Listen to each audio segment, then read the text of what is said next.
Sejumlah hal yang termasuk dalam data pribadi kita, mulai dari nama lengkap kita, lalu nomor handphone, alamat lengkap, emergency contact yang menunjukkan bahwa orang tersebut merupakan kerabat dari kita, lalu kartu keluarga dan KTP baik nomornya maupun fotonya atau scan-nya. Nama ibu kandung ini biasa digunakan untuk keperluan perbankan, lalu foto selfie karena bisa digunakan untuk otorisasi, apalagi foto selfie sambil memegang identitas lain seperti KTP atau KK. Berikutnya adalah nomor rekening kita dan juga slip gaji. Nah, bayangkan jika salah satu atau beberapa data ini jatuh ke tangan orang lain yang memang berniat jahat.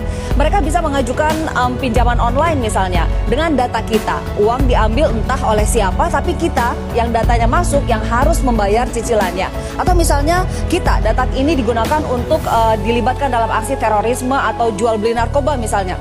Amit-amit jangan sampai terjadi. Tapi data pribadi yang bocor ke pihak ketiga bahkan diperjualbelikan adalah fakta. Apa dasarnya mengatakan bahwa kebocoran ini adalah fakta? Ini yang pertama, ini terjadi pekan lalu.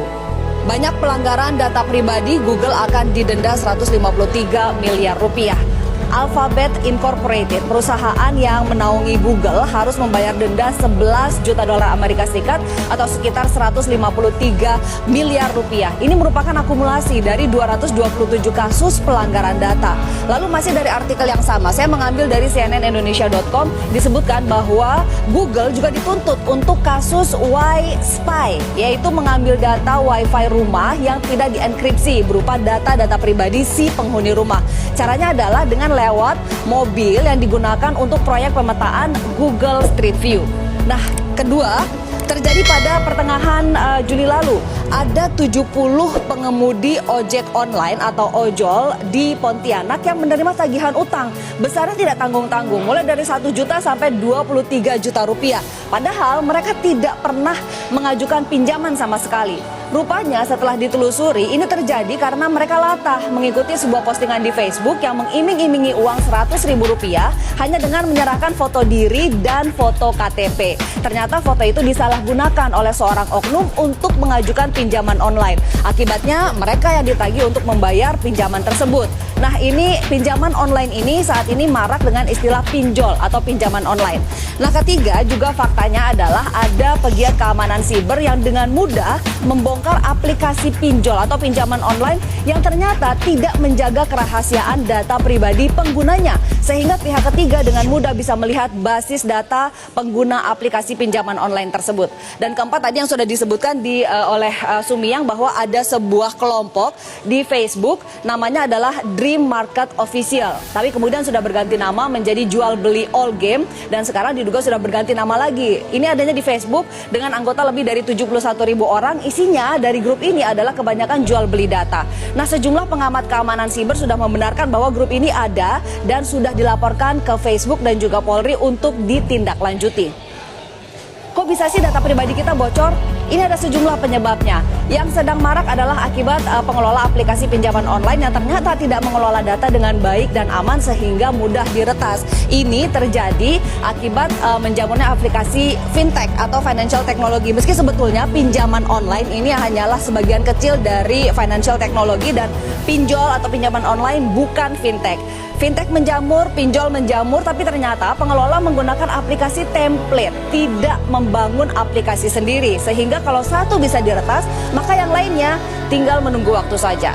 Yang kedua penyebabnya adalah karena kecerobohan kita sendiri mengakses email, file, foto, dokumen yang tidak jelas secara sembarangan. Akibatnya data kita bisa ditambang di sana.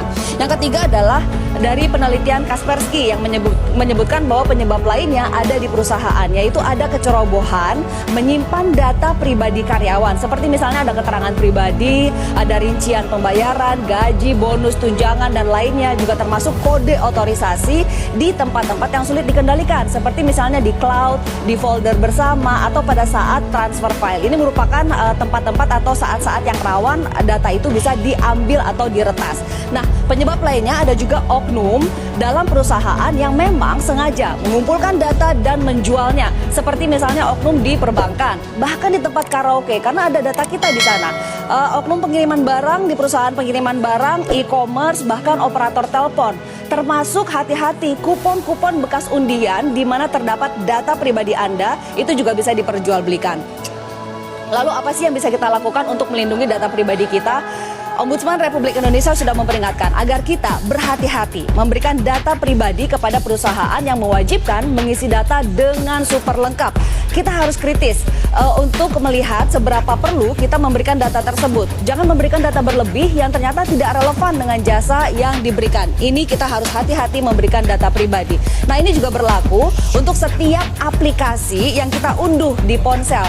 Kritislah dengan permintaan akses ponsel kita. Misalnya aplikasi musik, tapi ingin dapat akses untuk ke kontak, bahkan ke file telepon, ke file foto, file video kita, itu kan tidak ada hubungannya.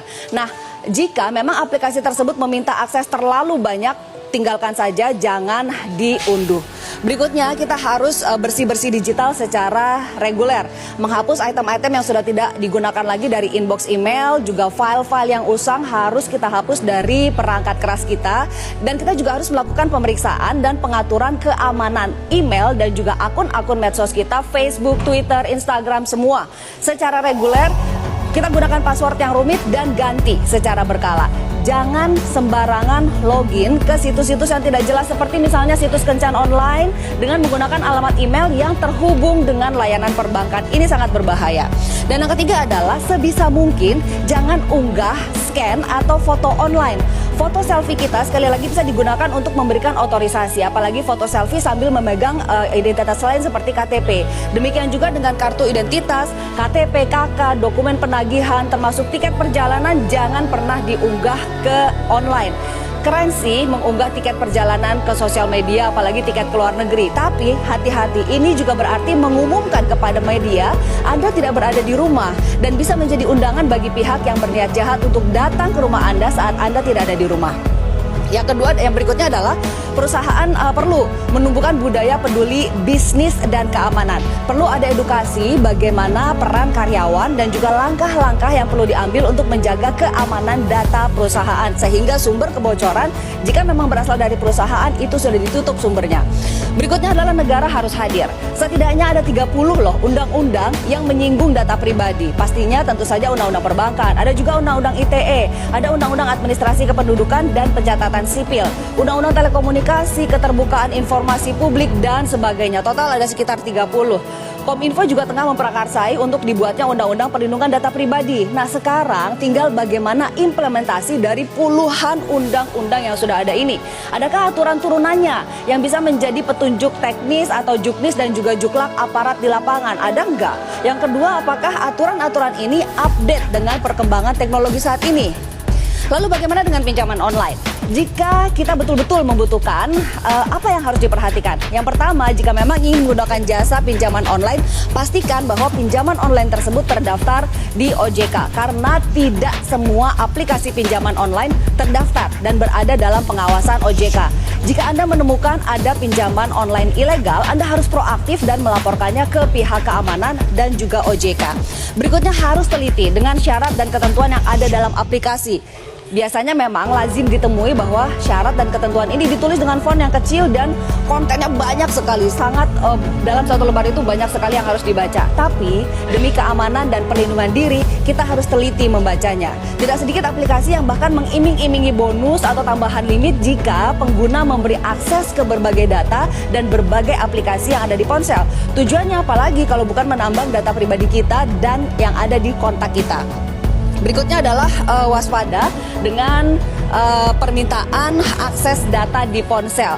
Karena tidak hanya untuk permintaan data, kita juga harus waspada untuk izin publikasi data. Penyerahan data ke pihak ketiga bisa jadi legal karena kita sudah memberikan izin untuk mempublikasikan data pribadi kita. Hati-hati.